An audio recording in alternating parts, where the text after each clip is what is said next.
Hi friends, ಈಸಿಯಾಗಿ ಕ್ವಿಕ್ಕಾಗಿ ನಾವು ಮನೆಯಲ್ಲಿ ಹೋಟೆಲ್ ಥರ ಈ ಬಟಾಣಿ ಕಾಳಿನ ಪಲಾವ್ ಹೇಗೆ ಮಾಡೋದು ಹೇಳ್ಕೊಡ್ತೀನಿ. ಹರೇ ಶ್ರೀನಿವಾಸ, ರೇಖಾಸ್ ವೆಜ್ ಫ್ಯೂಷನ್ಗೆ ತಮಗೆಲ್ಲರಿಗೂ ಸ್ವಾಗತ. 1 ಗ್ಲಾಸ್ ಬಾಸುಮತಿ ಅಕ್ಕಿ ತಗೊಂಡೇನಿ. ಈ ಬಾಸುಮತಿ ಅಕ್ಕಿಯಿಂದನೇ ಪಲಾವ್ ಭಾಳ ಚಂದ ಉದುರಾಗ್ತದೆ. ಇದನ್ನು ಚಂದ ತೊಳೆದು ಇದ್ರೊಳಗೆ ನೀರು ಹಾಕಿ ಒಂದು 15 ನಿಮಿಷ ಸೈಡ್ಗೆ ಇಡೋಣ. ಈಗ ಒಂದು ಪ್ಯಾನ್ ಒಳಗೆ ಒಂದು ಸ್ವಲ್ಪ ಎಣ್ಣೆ ಕಾಯಿಸೋಣ. ಅದರೊಳಗೆ ಬರೀ ಜೀರಿಗೆ ಹಾಕಿದ್ನಿ.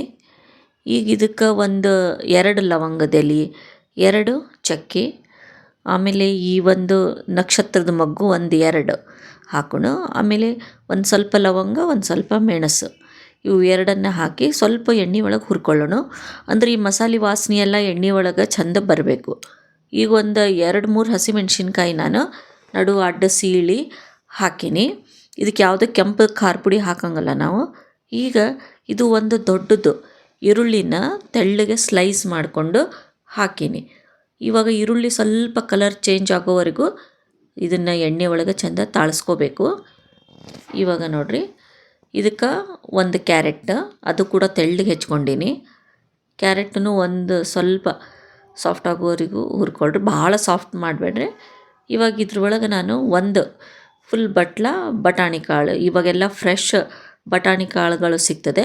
ಒಂದು ವೇಳೆ ಫ್ರೆಶ್ ಬಟಾಣಿ ಕಾಳು ನಿಮ್ಮ ಹತ್ರ ಇರಲಿಲ್ಲ ಅಂದರೆ ಫ್ರೋಝನ್ ಮಾರ್ಕೆಟಲ್ಲಿ ಸಿಗ್ತದೆ, ಅದು ಹಾಕಿರಿ. ಆಮೇಲೆ ಒಂದು ಈ ಕ್ಯಾಪ್ಸಿಕಮ್, ಡೊಳ್ಳು ಮೆಣಸಿನ್ಕಾಯಿ ಇರ್ತದಲ್ಲ, ಅದನ್ನು ತೆಳ್ಳಗೆ ಹೆಚ್ಚಿ ಹಾಕೀನಿ. ಇವು ಎಲ್ಲ ತರಕಾರಿಗಳನ್ನು ಜಾಸ್ತಿ ನೀವು ಬೇಯಿಸ್ಕೋಬೇಡ್ರಿ. ಈಗ ಇದಕ್ಕೆ ಹಸಿ ಶುಂಠಿ ನಾನು ಹೆರ್ಕೊಂಡು ಹಾಕೀನಿ. ನೀವು ಬೇಕಾದರೆ ಬೆಳ್ಳುಳ್ಳಿ ಹಾಕ್ಕೋಬೋದು. ಸ್ವಲ್ಪ ಉಪ್ಪು ಹಾಕಿ ಇದನ್ನು ಫ್ರೈ ಮಾಡೋಣ. ಅಂದರೆ ಜಾಸ್ತಿ ತರಕಾರಿ ಫ್ರೈ ಆಗಬಾರ್ದು, ಬರೀ ಅರ್ಧನೇ ಬೇಯಿಸ್ಕೋಬೇಕು.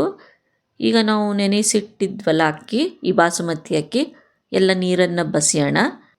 ಇದು ಅಕ್ಕಿನ ಜಾಸ್ತಿ ಹೊತ್ತು ನೆನೆಲಿಕ್ಕೆ ಬಿಡಬಾರ್ದು.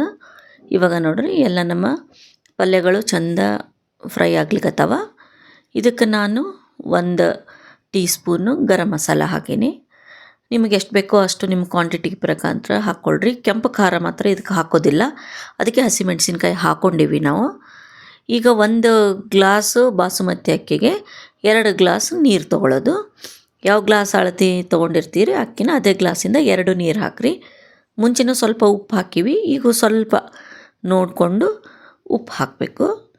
ನೀವು ಗರಂ ಮಸಾಲ ಜಾಸ್ತಿ ಬೇಕಾದ್ರೆ ಹಾಕ್ಕೊಳ್ರಿ, ಬೇರೆ ಯಾವ್ದು ಮಸಾಲ ಬೇಕಾದರೂ ಹಾಕ್ಕೋಬೋದು.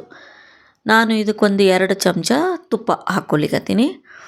ಅಂದರೆ ತುಪ್ಪ ಹಾಕೋದ್ರಿಂದ ನಮ್ಮದು ಈ ರೈಸಿದ್ದು ಏನು ವಾಸನೆಯೂ ಚಂದ ಬರ್ತದೆ, ಮತ್ತು ಉದುರಾಗಿ ಚಂದ ಆಗ್ತದೆ. ನೀವು ಮುಂಚೆನೇ ಪಲ್ಯ ಹಾಕೋವಾಗ ತುಪ್ಪ ಹಾಕಿ ಅದನ್ನು ತಾಳಿಸ್ಕೋಬೋದು, ಆದರೆ ಆಮೇಲೆ ಹಾಕೋದ್ರಿಂದ ಅದ್ರ ವಾಸನೆ ಚಂದ ಬರ್ತದೆ. ಇವಾಗ ನಾವು ಬಸಿದಿರೋ ಅಕ್ಕಿ ಇದ್ರೊಳಗೆ ಹಾಕೋಣ. ಈಗ ನಾನಿದು ಜಸ್ಟ್ ಲೋ ಫ್ಲೇಮಲ್ಲಿ ಮಾಡ್ಲಿಕತ್ತೀನಿ. ಇವಾಗ ನೋಡಿರಿ, ಹೈ ಫ್ಲೇಮ್ ಇಟ್ಟೀನಿ. ಒಂದು 3-4 ನಿಮಿಷ ಅಂದರೆ ನೀರು ಚಂದ ಕುದಿ ಬರ್ಲಿಕ್ಕತ್ತದ. ಹೆಸರು ಬಂದು ಸ್ವಲ್ಪ ಕುದಿಯೋವರೆಗೂ ಹಾಗೆ ಇಟ್ಕೊಳ್ರಿ. ಈಗ ಗ್ಯಾಸನ್ನು ಲೋ ಫ್ಲೇಮ್ ಮಾಡಿ ನಾನು ಇದ್ರ ಮೇಲೆ ಒಂದು ಲಿಡ್ಡಿಂದ ಮುಚ್ಚಿ ಇದನ್ನು ಬೇಯಲಿಕ್ಕೆ ಬಿಡ್ತೀನಿ. ಲೋ ಫ್ಲೇಮಲ್ಲೇ ಚಂದ ಬೇಯಿಸ್ಬೇಕು. ಸ್ವಲ್ಪ ಒಂದು 5 ನಿಮಿಷ ಆದಮೇಲೆ ತೆಗೆದು ನೋಡಿದ್ದೀನಿ. ನೋಡಿರಿ, ಇನ್ನೂ ಸ್ವಲ್ಪ ನೀರು ಹಾಗೆ ಇದೆ. ಇದನ್ನು ಏಕ್ದಮ್ ಸಾವಕಾಶವಾಗಿ ಕೈ ಆಡಿಸ್ಬೇಕು. ಜಾಸ್ತಿ ಫೋರ್ಸಾಗಿ ಕೈ ಆಡಿಸಿದರೆ ಅಕ್ಕಿಗಳು ಮುರಿಯೋ ಸಾಧ್ಯತೆ ಇರ್ತದೆ. ಈಗ ಇದನ್ನು ಮುಚ್ಚಿ ಇನ್ನೂ ಒಂದು ಸ್ವಲ್ಪ ಹೊತ್ತು ಹಾಗೆ ಬೇಯಿಸ್ತೀನಿ. ಇವಾಗ ನೋಡಿ, ಆಗಿದೆ ಅನ್ನ, ಸ್ವಲ್ಪ ಉದುರಾಗಿದೆ. ಈಗ ಇದನ್ನು ಜಾಸ್ತಿ ಹೊತ್ತು ಪೂರ್ತಿ ನೀರು ಆಗೋವರೆಗೂ ಬೇಯಿಸಬಾರ್ದು, ಇಲ್ಲಾಂದರೆ ಪೂರ್ತಿ ಗಂಟಾಗಿಬಿಡ್ತದೆ. ಈಗ ಇದ್ರ ಮೇಲೆ ನಾನು ಸ್ವಲ್ಪ ಕೊತ್ತಂಬರಿ ಸೊಪ್ಪು ಹಾಕ್ಲಿಕ್ಕತ್ತೀನಿ. ಕೊತ್ತಂಬರಿ ಸೊಪ್ಪು ಹಾಕಿ ಇಲ್ಲಿ ನೋಡಿ, ಎಷ್ಟು ಚಂದ ಉದುರಾಗಿರೋ ನಮ್ಮ ಈ ಬಾಸುಮತಿ ಅಕ್ಕಿ ರೆಡಿ ಆಗಿದೆ. ಇವಾಗ ಗ್ಯಾಸ್ ಆಫ್ ಮಾಡಿ ನಾವು ಮುಚ್ಚಿ ಒಂದು 10 ನಿಮಿಷ ಹಾಗೆ ಬಿಡೋಣ. ಇವಾಗ ನೋಡಿ, ಗ್ಯಾಸ್ ನಾನು ಆವಾಗಲೇ ಆಫ್ ಮಾಡಿದ್ದೀನಿ. ಎಷ್ಟು ಉದುರಾಗಿ ಎಷ್ಟು ಚೆನ್ನಾಗಿ ರೈಸ್ ಆಗಿದೆ. ಈ ನನ್ನ ರೆಸಿಪಿ ನಿಮಗೆ ತುಂಬ ಇಷ್ಟ ಆದರೆ ನನ್ನ ಚಾನಲನ್ನು ಸಬ್ಸ್ಕ್ರೈಬ್ ಮಾಡಿ, ಲೈಕ್ ಮಾಡಿ, ಹಾಗೂ ಶೇರ್ ಮಾಡಿ. ಇದನ್ನು ಮೊಸರು ಬಜ್ಜಿ ಅಥವಾ ಕೋಸಂಬರಿ ಜೊತೆ ಇದನ್ನು ನೀವು ಸರ್ವ್ ಮಾಡ್ಬೋದು. ಈ ಪಲಾವ್ ನಿಮಗೆ ಹೇಗೆ ಅನ್ನಿಸ್ತು ಅನ್ನೋದನ್ನು ಕಮೆಂಟ್ಸ್ ಮಾಡಿ ತಿಳಿಸಿ. Thank you.